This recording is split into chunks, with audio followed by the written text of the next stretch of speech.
Bonjour Damien Abad. Bonjour. Merci beaucoup d'être avec nous, député de l'Ain, président du groupe Les Républicains à l'Assemblée nationale. Damien Abad, on a appris hier le décès d'une figure de la droite, Patrick Devedjian. Quelle est votre réaction? Écoutez, d'abord beaucoup de tristesse, bien sûr, beaucoup d'émotions également. C'est quelqu'un que j'ai connu, j'ai siégé à côté de lui à l'Assemblée nationale pendant 5 ans. On avait l'habitude d'échanger régulièrement, notamment lors des questions au gouvernement. C'est un homme de culture, c'est un esprit libre, c'est quelqu'un tout simplement qui incarnait ce que l'on aime en politique, c'est-à-dire quelqu'un de conviction et qui a défendu des causes importantes, je pense, la lutte contre l'antisémitisme ou encore son combat que nous partagions ensemble pour la reconnaissance pleine et entière de l'Arménie. Et c'est quelqu'un tout simplement de valeur et que nous perdons, nous sommes profondément attristés, bien entendu. Damien Abad, on va parler de cette gestion de la crise du coronavirus. Est-ce que vous faites confiance à Emmanuel Macron et au gouvernement pour gérer cette crise? Oui, parce que je crois qu'on a besoin de cette confiance-là. Simplement, la confiance, ça ne se décrète pas. La confiance, ça se construit. Ça se construit sur la vérité, ça se construit sur la transparence et ça se construit sur la responsabilité. Et c'est ça que nous attendons du gouvernement. Nous sommes prêts, comme beaucoup de Français, à lui faire confiance, mais il faut désormais qu'il nous donne des preuves de cette confiance. Et les preuves, vous ne les avez pas pour vous? On a commencé. Je trouve que la conférence de presse du Premier ministre de la semaine dernière était positive, dans le sens où il y a un effort de pédagogie, mais il reste encore beaucoup de questions en suspens, bien sûr, sur les masques, sur les EHPAD, sur le recours aux cliniques privées, sur le recours aux médecins généralistes par rapport aux 15. Beaucoup de sujets, bien entendu, beaucoup d'interrogations. Mais aujourd'hui, on doit être concentré pleinement, entièrement sur la gestion de cette crise sanitaire. Alors justement, sur le plan sanitaire, Olivier Véran disait hier dans le journal du dimanche que l'anticipation a été absolue depuis le premier jour. Est-ce que vous êtes d'accord? Non, je crois que vous savez, le Premier ministre a dit qu'il faut faire preuve d'humilité. Je pense qu'il a raison. Et je pense que quand on dit qu'il y a une anticipation absolue, ce n'est pas faire preuve d'humilité. C'est au contraire une certaine forme d'arrogance. Je crois au contraire il y a pu avoir des défauts d'anticipation dans une crise majeure, dans une pandémie mondiale. Mais on verra, le moment venu, on tirera les leçons de tout ça. Ce qui est sûr, c'est que je pense qu'il ne faut pas d'affirmation péremptoire. Il faut au contraire beaucoup d'humilité, beaucoup de modestie et surtout beaucoup de détermination dans cette crise sanitaire parce que l'enjeu, tout simplement, c'est de sauver des vies. Et pour sauver des vies, on a besoin de toutes nos forces politiques, mais surtout de toutes nos forces médicales et sanitaires. Le gouvernement qui va multiplier les tests, est-ce que vous y voyez un revirement dans la stratégie du gouvernement? Oui, tant mieux. Je crois que la principale erreur du gouvernement a été la non-multiplication des tests. Je crois qu'aujourd'hui, on a besoin de ce dépistage massif. On en avait besoin depuis très longtemps. D'abord parce que ça aurait permis, par exemple, dans les EHPAD, plutôt que de pratiquer des situations d'isolement individuel qui sont terribles pour les résidents, eh bien, si on avait pu tester tout le monde, on ne serait pas dans cette situation-là. Parce que la sortie du confinement, la clé de la réussite de cette sortie de confinement passera par le dépistage massif. On le sait parce qu'on a besoin de savoir quelles sont les personnes qui sont immunisées, quelles sont les personnes qui sont à risque et quelles sont les personnes qui portent le virus sans forcément être symptomatique en tant que tel.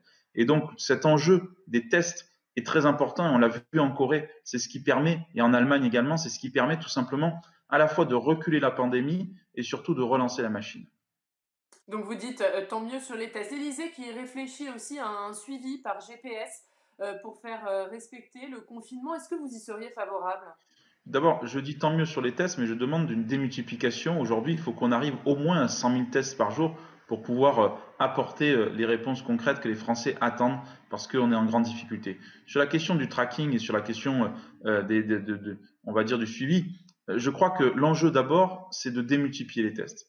Ensuite, on le sait, ces formes de tracking on y a recours régulièrement dans les pays asiatiques. Nous sommes un pays attaché aux libertés publiques et je ne crois pas que ce soit la première des mesures à prendre. Peut-être que ici ou là, sur un certain nombre de points précis, il faudra certainement aller plus loin. Mais je crois que déjà, concentrons-nous sur cette priorité que doit être le dépistage massif des Français. Mais sur le tracking, est-ce que vous l'approuveriez si la mesure était prise?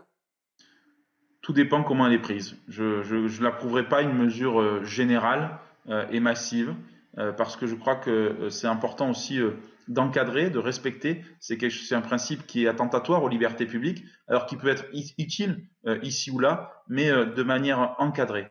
et non pas de manière générale. Et je crois qu'aujourd'hui, nos sociétés occidentales ne sont pas forcément prêtes encore à cela. Il faut aller plus loin, déjà dans le dépistage massif, et ensuite peut-être que dans certains endroits ou dans certains, je dirais dans certains enjeux très clés, on peut alors avoir recours à ce qui doit rester pour moi une exception.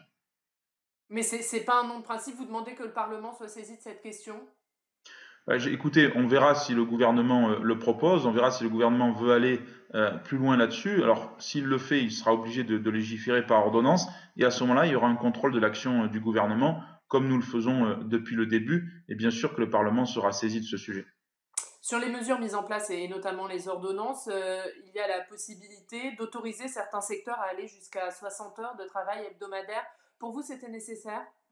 Oui, c'est nécessaire, c'est indispensable, parce qu'on le sait, on a besoin de mobiliser nos troupes, on a besoin de mobiliser notre personnel soignant partout où qu'il soit. Ce qui est important, c'est que ces heures supplémentaires soient rémunérées. Nous avions demandé d'ailleurs chez les Républicains une défiscalisation totale de ces heures supplémentaires, parce que celles et ceux qui vont au travail, qui font 60 heures par jour, ils doivent avoir le fruit aussi de cette récompense, et on a besoin d'eux aujourd'hui. Et je regrette d'ailleurs l'attitude de la CGT, qui est pour moi une attitude indigne, que de déposer un préavis de grève en pleine crise sanitaire. C'est indigne, c'est immonde et c'est tout simplement irresponsable. Vous demandez à la CGT de retirer ce préavis de grève? Oui, mais vous savez, je sais bien malheureusement que ça sera un vœu pieux. J'en appelle simplement à celles et ceux qui, dans la CGT, sont des gens responsables, parce qu'il y en a encore, et je leur dis tout simplement, n'écoutez pas votre syndicat national, écoutez le terrain, et le terrain, il demande tout simplement à ce qu'on prône l'unité nationale, à ce qu'on puisse permettre le travail pour celles et ceux dont les besoins sont vitaux, sont indispensables pour notre nation, et ne tombons pas dans des querelles idéologiques d'ancien temps.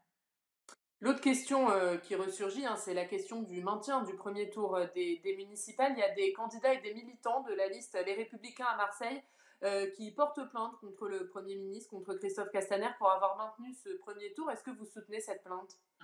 Non, parce que vous savez, je ne soutiens pas les plaintes qui sont déposées, quelles qu'elles soient et d'où qu'elles viennent, à l'encontre du gouvernement. Je ne crois pas à la judiciarisation de la vie politique. Je crois au contraire au fait qu'on doit rendre des comptes. Et s'il y a une manière de rendre des comptes, pour moi, c'est le rôle de la commission d'enquête. On doit rendre des comptes sur une décision politique. Et c'est la décision politique, elle peut être contestée, elle peut être critiquée, elle peut faire l'objet de beaucoup de choses, mais je ne crois pas que ce soit le procédé de la plainte en tant que tel qui va permettre de réguler les choses. Surtout que ces plaintes-là créent un climat de défiance généralisé à l'égard d'ailleurs de l'ensemble des responsables politiques, et c'est pas une société vers laquelle je souhaite que nous tendions.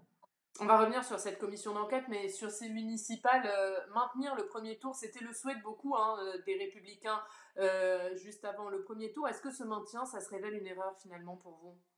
Vous savez, d'abord, il faut dire les choses clairement. Celui qui a la décision pour maintenir le premier tour, c'est le président de la République et le Premier ministre.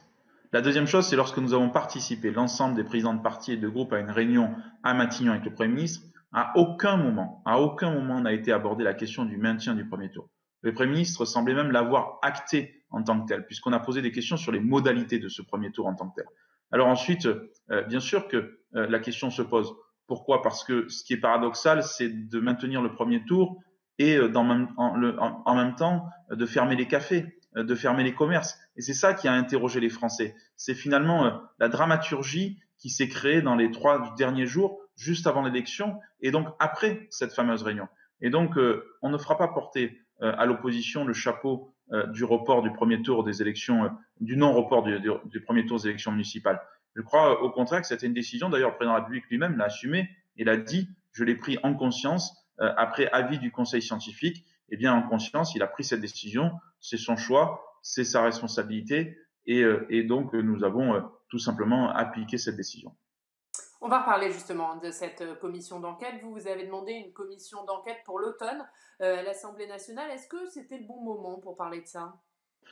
Oui, parce que je crois que l'automne, c'est le bon moment. Je crois qu'aujourd'hui, on est dans un temps de gestion de crise, qui est un temps d'union nationale où on doit concentrer nos forces. Et donc, ce n'est pas le moment de déposer une commission d'enquête. Ensuite, il y a un deuxième temps qui sera le temps de la relance économique, qui est pour moi au début de l'été et qui sera tout aussi important. Et viendra simplement en troisième temps, le temps de l'analyse politique, le temps des leçons à tirer tout simplement de cette crise sanitaire. Il y aura un avant et un après coronavirus. Et si nous avons déposé cette commission, pris date dès maintenant, c'est pour dire justement, on ne veut pas de commission d'enquête à la hussarde faite rapidement sur un coin de table. On veut une vraie commission d'enquête qui démarre ses travaux après les vacances d'été, de manière à garder ces deux temps-là, le temps de la relance économique et le temps de la gestion de crise, et de manière surtout à ce que cette commission d'enquête, elle n'est pas là pour, je dirais, renverser tel ou tel ministre, ça nous importe peu, elle est là surtout pour tirer les leçons de ce qui n'a pas fonctionné, de ce qui a peut-être fonctionné, et en tout cas de regarder l'avenir en changeant beaucoup de choses dans les politiques publiques. Alors, en attendant cette commission d'enquête, il y a une mission de suivi du Covid-19 qui va être mise en place cette semaine à l'Assemblée nationale. Qu'est-ce que vous attendez de cette mission de suivi? Écoutez, cette mission d'information qui a été voulue par le président Richard Ferrand a un objectif, c'est de poursuivre le contrôle de l'action du gouvernement. On le sait, c'est difficile aujourd'hui, à l'Assemblée, au Sénat également, mais peut-être encore plus à l'Assemblée, d'avoir cette action de contrôle. D'abord parce qu'on a été durement touché aussi, comme tous les Français, par le coronavirus. Il y a aujourd'hui 15% de mon groupe qui est touché, qui a été contaminé, donc c'est important, et donc il y a des règles sanitaires strictes. Et l'enjeu, c'est de concilier cette sécurité sanitaire avec le besoin de contrôle de l'action du gouvernement. Et donc, pour cela, il y a cette mission d'information qui a été mise en place, où chaque président de commission sera co-rapporteur de cette mission. Ça sera des conditions particulières, difficiles, tout va se passer par audioconférence, mais c'est mieux que rien. Quels sont les points de vigilance particuliers de votre groupe pendant cette mission? Bah, écoutez, tout ce qui concerne les libertés publiques, c'est un enjeu important. On en a parlé tout à l'heure. On le sait, on a donné beaucoup de pouvoir, et c'est normal, au Premier ministre, au gouvernement, pour pouvoir prendre des mesures d'urgence. Et donc, il faut contrôler eh bien que cet exercice plein et entier des pouvoirs soit compatible tout simplement avec nos règles de droit, avec nos libertés publiques. Ce sera un enjeu important. Et puis l'autre enjeu, c'est le contrôle de l'action du gouvernement. C'est le contrôle notamment sur toutes ces mesures économiques qui ont été prises en faveur des entreprises. Nous voulons une application pratique, concrète et immédiate. Et nous avons demandé d'ailleurs avec Éric Woerth, et nous avons fait adopter par le gouvernement un amendement qui vise à mettre en place un comité de suivi. Et nous attendons toujours la mise en place. Nous demandons aujourd'hui solennellement au Premier ministre de mettre en place ce comité de suivi tel que nous l'avons voté dans le cadre des mesures d'urgence, parce qu'il y a des défaillances sur le terrain. Tous les jours, j'ai des entreprises qui m'appellent en me disant la Direct me demande tel papier, me demande de remplir tel document. Je n'ai pas un refus en tant que tel, mais j'ai ici ou là des attentes. Et donc, il y a un climat d'incertitude, notamment dans le recours au chômage partiel, et qui crée beaucoup de difficultés de trésorerie pour nos entreprises. Justement, est-ce que vous êtes inquiet, Damien Abad, pour ces entreprises, notamment les TPE, les PME?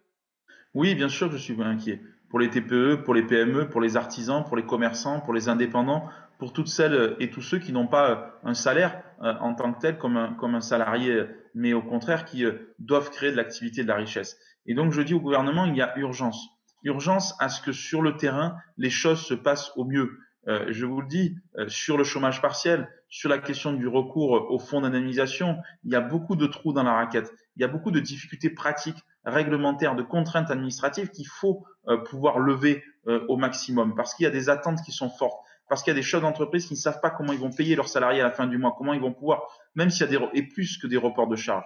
Nous demandons aussi des annulations parce que des reports de charges, ça fonctionne si demain ça repart. Mais on le sait très bien, la sortie du confinement sera lente et les effets économiques seront aussi lents. Donc, il nous faut cette aide. Il y a des choses positives, mais je crois qu'aujourd'hui, on a besoin de cette application concrète, pratique, et je crois que le comité de suivi, le Parlement, peut jouer un rôle dans cette application concrète.